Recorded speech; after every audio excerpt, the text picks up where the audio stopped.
Greetings. My name is Guinevere, queen and ruler.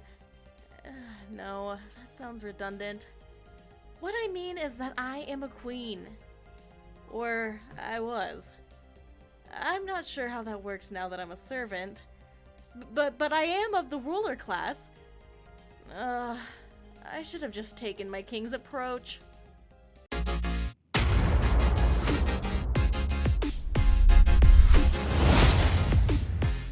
Hello everyone, welcome to the Anime Void. I'm Brian, your host, back at it again with another fan servant. And right before we get into it, I want to let you know that if you are enjoying the video at any point, you should like the video. It really helps so much. And if you want to see more fan servant videos or OC videos in general, subscribe to the channel. I am getting so painfully close to 1,000 subscribers. I cannot wait. Love and appreciate you all. Now, let's get into this. First things first, a big thank you and shout out to Sabina, formerly known as Kama, for once again doing the art. Came out absolutely stunning. Look at those shoulders, look at that face, the eyes, the everything. So amazing. And of course, a big thank you and shout out to Milk Tea Is Me ×3. Did a great job with the voice, just what I was picturing. You should go and support both of them using the links in the description below. Now, the interesting thing about Guinevere is that unlike all of the other Fate characters that I have, even Conla, she has a much bigger presence in canon Fate. There is a lot of detail that can be found about her in supplementary materials. Hell, she even technically has official art. It's not much, it is just this, but it's what I use to request the hairstyle that my version has. So unlike my other servant, where I'm just kind of building from the ground up to create a version of a character that would fit into Fate, I am instead taking this technically already existing Fate character and fully realizing them in my own interpretation. For background, Guinevere is the wife of King Arthur, or as we better know her as Artoria Pendragon. Do not believe the lies of the English translation. If you call her Altria, you're wrong. I do not care what Nasu says. But that aside, yes, Guinevere was the wife of King Arthur, queen to her king. And a lot of things went wrong from there, but let's start with what went right. She had always adored and even idolized Artoria from the shadows, even before they were married, ever since Artoria drew Caliburn from the stone. This remained true even after their marriage, and Guinevere found out that Artoria was really a woman all along. But of course, there was the whole issue of lesbianism not being invented in the Middle Ages, and the fact that Artoria had a kind of misguided view of what a ideal king should be. Yeah, on some levels, yes, a perfect, inhuman ideal king is what she was, but on some levels, she wasn't. Even if you try to think of it from the non-human aspect, she failed. Because a king should always please their queen. That is one of the ideals. But can you imagine how much would have changed if Merlin just used his special magic on Artoria during the honeymoon? Everything would have changed. But I digress. Guinevere was lamenting in this position of trying to be an ideal queen, but she doesn't have the mettle that Artoria does. She is very much a pure maiden at heart. She cannot be in this kind of position. It's really wearing down on her. So she turns to Lancelot, and that turning turns into adultery. Let's be honest here. And from there, it spirals out of control with everything going wrong. That not necessarily being the sole catalyst, but definitely being one of them that led to the ultimate fall of Camelot. But during the destruction and the battle, Lancelot is able to save Guinevere, and they escape Camelot and are able to live however long after that, though I don't think Guinevere was ever in the mood for the hanky-panky after what the hell just happened. After all, she greatly regretted everything that happened, as she feels that she was all to blame for it. And that, in essence, is the canonical story of Guinevere in the Fate universe. All of that is existing text that is in some book somewhere. I forget what. Now, what I'm doing here is I'm taking all that information, and turning it into abilities for a Fate Grand Order servant of ruler Guinevere. So her first skill is, of course, My Beloved King. Now, this skill increases the attack and noble phantasm damage of all allies, and further increases the attack of Arthur servants and heals them.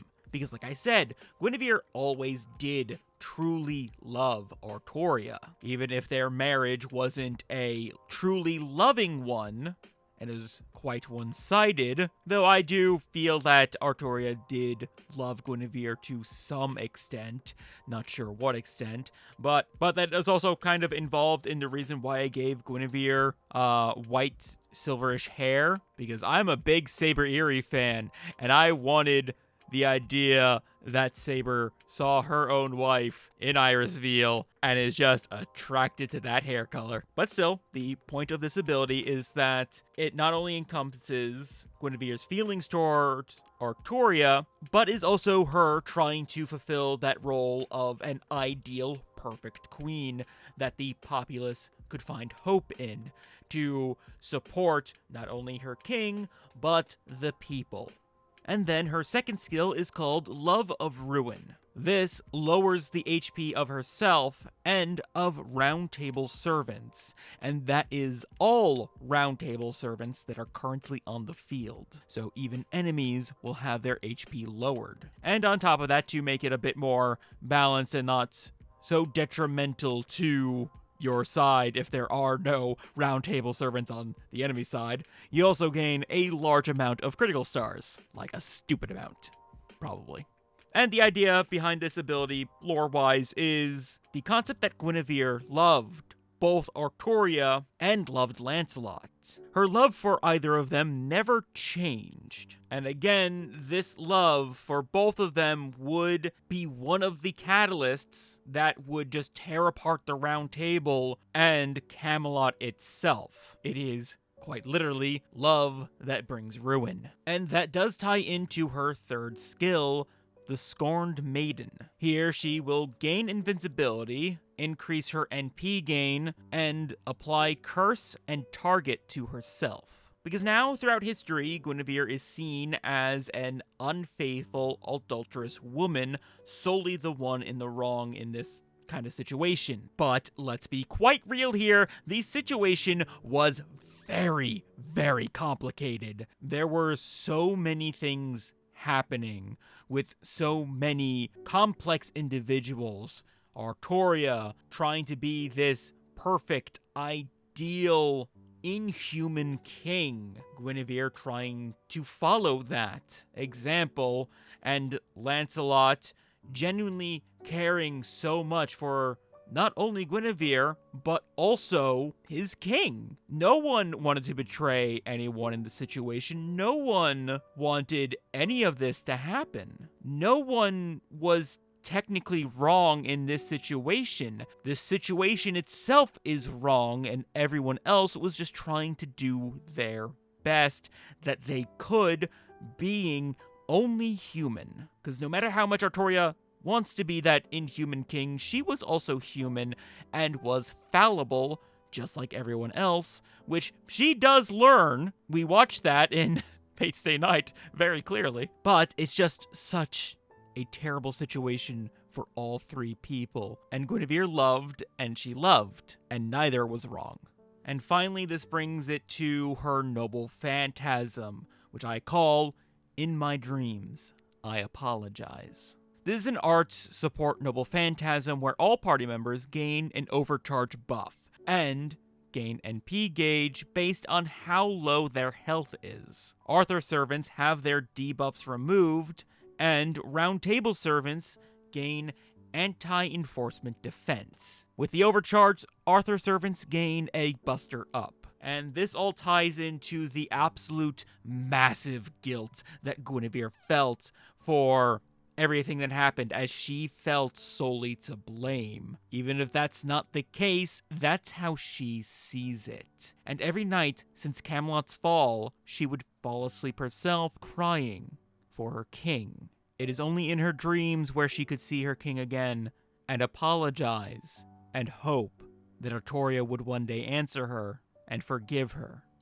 And one might think that this would be the wish that she would have on a Holy Grail, and would be confusing as to why she's a ruler, because fundamentally rulers are not supposed to have a wish on the Holy Grail. Well, that's the kind of interesting thing, is that she would greatly love to have that wish granted, but she is so deep-seated in her regret and guilt that she feels that it is an impossible wish to be granted, even by something as powerful as the Holy Grail. This sin is too great to be undone in her eyes. And so that's what leads her to being a ruler servant, since the only wish that she has, she believes could never be granted. And that was my ruler fan servant, Guinevere. What do you think of her? Let me know down in the comments below. I'm very interested to find out. Thank you so much for watching. I hope to catch you next time in the void. Later.